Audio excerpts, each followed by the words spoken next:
All right, we're back one more time, and we've got a bonus round for you today on how to select a contractor.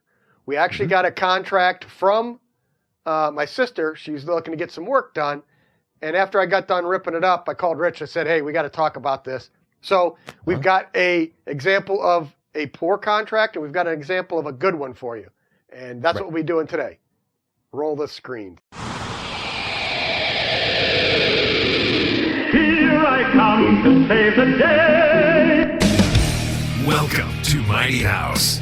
This is a radio show for people with problems, home improvement problems, that is, and for people who want common sense guidance on how to build green and live a more sustainable lifestyle. Send an email or call into the show. The Mighty House crew is on the job. This is Mighty House. And remember, Niles Design District. That's right. Right there over by Rich. And go to nilesdesigndistrict.com for more information. Go check them out. They're great facilities. They've got great companies involved in that Niles Design District. So if you're doing something in your home, go check them out. And got a lot of great products over there. So it's worth the flight. It's worth the flight. Yes, it is. O'Hare's close by. No problems. Right. No problems at all. All right. So let's get into this contract there first. First up, this was the whole thing. It's a $21,000 contract, and this was the whole thing. And of course, the names of the innocent people have been removed so that we don't get sued, because we are not lawyers and don't want to get sued. Well, no, it had your sister's name and address, right? It had contractor's name. It had the company's name and address, or just company's name? Company's name and address. So that's legit. Yeah, he had that good. Was there a date on it? No dates. Okay. Not good, because problem with dates is I can come back to you 2 years later and sign the contract. Right. So, and things, for the inflation, you probably would have to honor it because it's not dated, so you have no idea when you wrote it exactly. Sure. And you could fight it, but still. But all right, go. You don't want to even get into that stuff. So, make sure that it's got it's dated and that the contractor signed it. So, with this, she's having some ephes, which is that fake stucco, removed from her house because it cracks. It lets water and moisture into the house, and it's starting to cause some water damage. So she's having that removed, and in the process, then they are going to put up some new siding, and then they're using this stone facade to put up. That's a stone siding. So all that part's fine. They're replacing some windows and doors, but it really doesn't get into much of. It says new front door and new windows. No, that's what you just said's what it says. Yeah, that's it. All right. How many square feet of ephes are they taking off? Couldn't tell you. I don't know. How many square feet of siding have they provided for? I couldn't tell you. Don't know. Oh. What's my allowance for the front door? Well, I want to use the door that you sent me. Yes, that was $17,000 for the door, and Right. they have $21,000 figured For the total And it project. doesn't say that. Well, it does say. So where does it go about the door? Where does it go? It says price is good for labor and materials on here. And the new front door of choice. It says new front door of choice. And 3 garage windows. Correct. So my $17,000. Well, it does specify that it must be pre-finished. Yes. So my door at $17,000 is pre-finished. So we're good. Okay. And the windows. So that leaves him $4,000 to do all the rest of the work.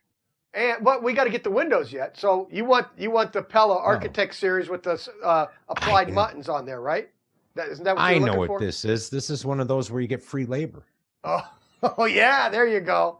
They're going to buy all the stuff for you for Yes. $21,000 and then install it all. So, I mean, it sounds really bad, but in defense, you only get the door of choice. The 3 garage windows will just be replaced. Yeah, well, but it doesn't say what they're replacing them with. Are we just getting a piece of glass, or do I get my Pellas that I want? Maybe you choose the door and he chooses the window. Oh, so you share that selection process. Well, that would make sense. That's a good trade-off. Now, I know a lot of builders up in the Chicago area that they're building new homes, and they were buying vinyl replacement windows and literally screwing them into the wood openings. Yep.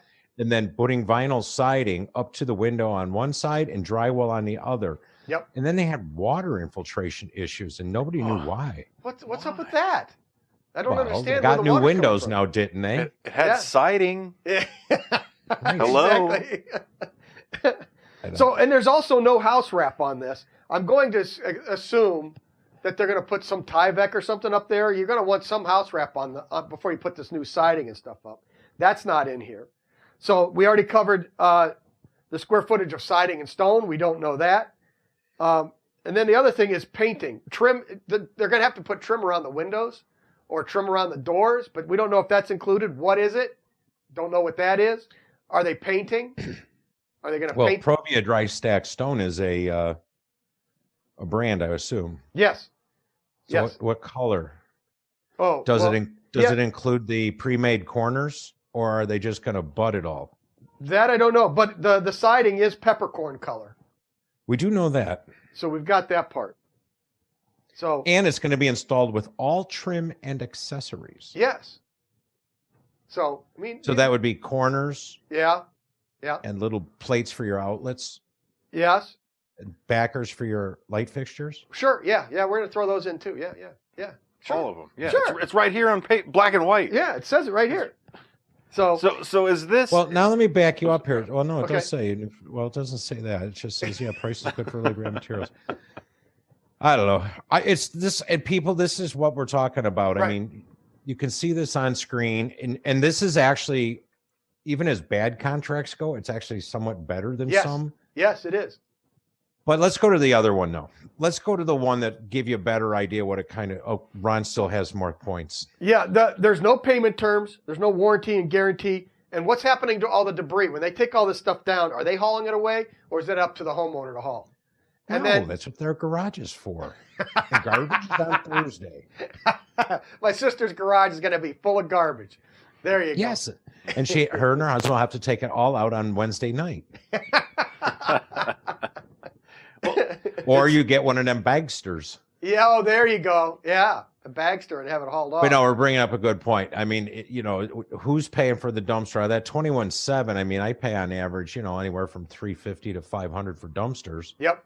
Right. So on this job, even if you only need one, pretty good oh, chunk no. of change. It, The furring strips, though, to level out the house are additional. yes. Yeah, Yes. and any other rotten wood that he runs into, that's $90 an hour.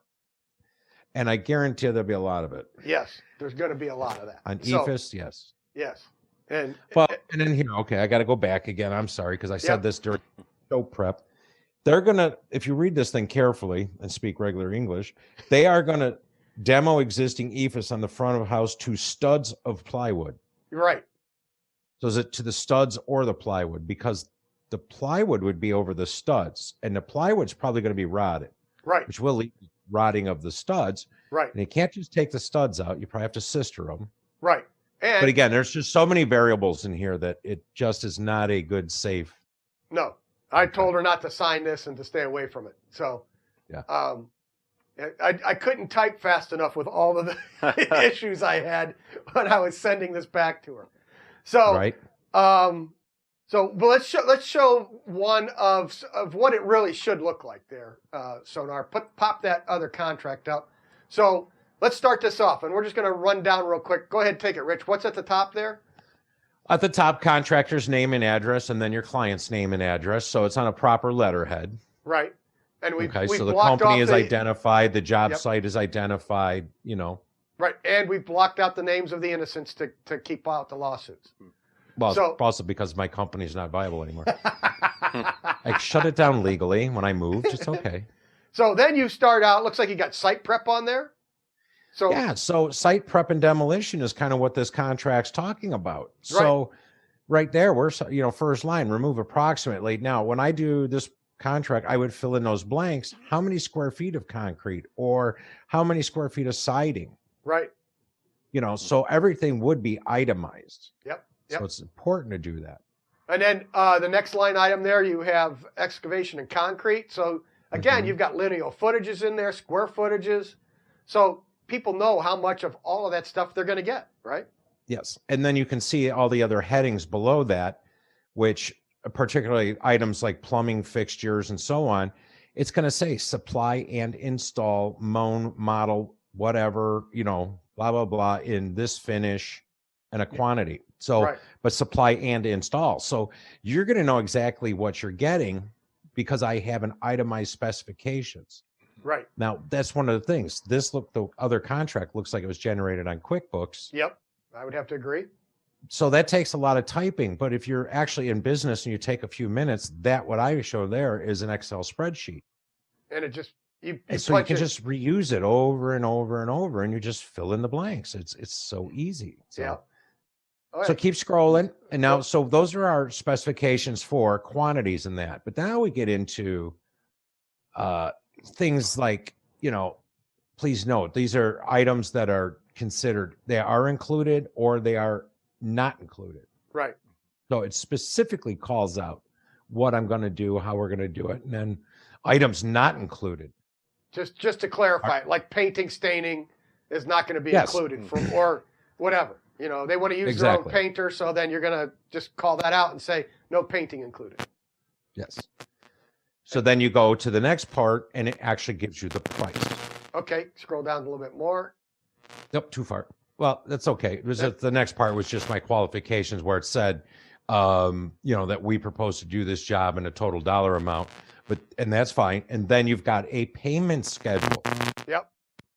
So I want a couple dollars down. That secures the contract. I'll still order material and get the job scheduled. Right. The other contract, what did he want? 21,000 up front? Don't know. Or 21,000 at the end. That's the guy you never see again. Yeah. Or it's maybe just pay that at the very end. You don't know. Well, but that'd be fine, because then if you're happy with the work, after he buys your $17,000 front door, he's probably going to want a couple of bucks. So, and if you notice underneath the payment schedule there, I say final payment is due when substantial amount of work is done. Because even in my company, we would do a walkthrough. Now, funny thing is, I'd never ask anybody to do a walkthrough unless I really felt I was done with the job. Right. But we'd do a walkthrough, and this is a key thing. Say you owed me $15,000, but you didn't like those 3 knobs on that door.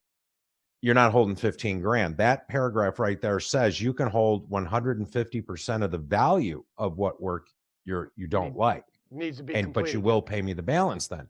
Right. Now that protects me. Sure. I'll take the check for $9,700 and you can hold, $150 on 3 knobs that are worth $50. Right. Because if I don't ever come back and do it, you've got the money to get them replaced. And so that's a win-win. Right. And you have, because it's 150%, you've got an incentive to come back and finish it to get the rest of your money. Absolutely. But I've seen that too often where somebody's holding a huge chunk of change because there's 1 or 2 things that aren't done. Right. And a lot of times the item's back ordered or, they're out of stock and, you just don't know. And we were talking before the show, there's a lot of that going on right now. Lead times are just through the roof. I just lost sound. Well, keep listening. So the next section on there is people authorized to sign change orders because the change orders are a big part of it. And, if the house is not held in both clients' names and the one whose name is not on the title signs change orders, right, you could have a hard time collecting, because legally you can't lien that property because the owner of the property did not sign your change orders. So I get that ready. And all this stuff comes from history and experience, right? Yes. Yeah. None of this is on there because you didn't have that problem once or twice. Right. So, well, I started my job, started with Neb's proposal forms. Now I've got a 5-page contract before I put in the specifications. Yeah. Exactly. All this is the warranty. Right. Not just warranty. Not only am I going to actually, I think if I read that, I think I actually warranted all my jobs for 2 years. And then some of the mechanicals and that went through factory. Right. But the express warranty is there. Work stoppage, how you terminate me, or I can quit the job, that kind of thing. Or even we had resolution of any other issues. Sure. If we had a problem on the job, we'd sit down and have a cup of coffee and discuss it. It wasn't going to court. That was the last thing you wanted to do. Right. Yeah. So, we'd have dispute resolution by architect, by somebody of choice. You know what I mean? Sure. The last thing you want to do is get a lawyer involved. Right. And the arbitration stuff, that's the easy way to take care of it. So exactly. And then the last signature lines so that you can approve it. Yeah. So that's how that should be spelled out. And we just happened to throw this in at the end of how to select a contractor, just because my sister sent this to me and said, check this out, make sure it's okay. And, I had a fit. So I sent it to Rich.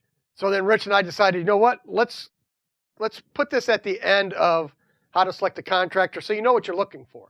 We talked about all the parts and pieces throughout the whole series. And so this brings it all home, and now you can see exactly what you should be looking for. And with that, I think we just need to say thanks to the Niles Design District. Make sure you click on the like button and hit the little bell so that way you'll know when we're coming. And if you want to sign up for the newsletter, you can go to mightyhouse.net, click on the Contact Us page, and then sign up for the newsletter, and we'll send that out to you. And you just got to click on the boom done after the newsletter thing. It's real simple. Yes, real simple. Yeah, we get an email or two. We'll put that in there, questions, different things that are going on. Whatever Robbie's working on, you'll find out what she's working on in the newsletter. And coming up in a couple of months, we've got some pretty interesting places we're going to be going. So we'll have more information on. Yeah, we haven't even had a chance to talk about that yet. So I'll talk about that after this. So let's just say it right now. Keep it square and level. Until next time. There you go. Boom, done. Yeah.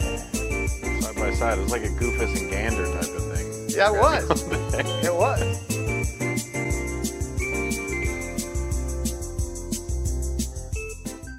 Located on Milwaukee Avenue, the Niles Design District is a home improvement destination for consumers, designers, and contractors. For those looking to renovate a kitchen or a bathroom, expand with a new addition, or enhance their curb appeal, Niles Design District in Niles, Illinois offers everything in one convenient location. It's your road to a better home.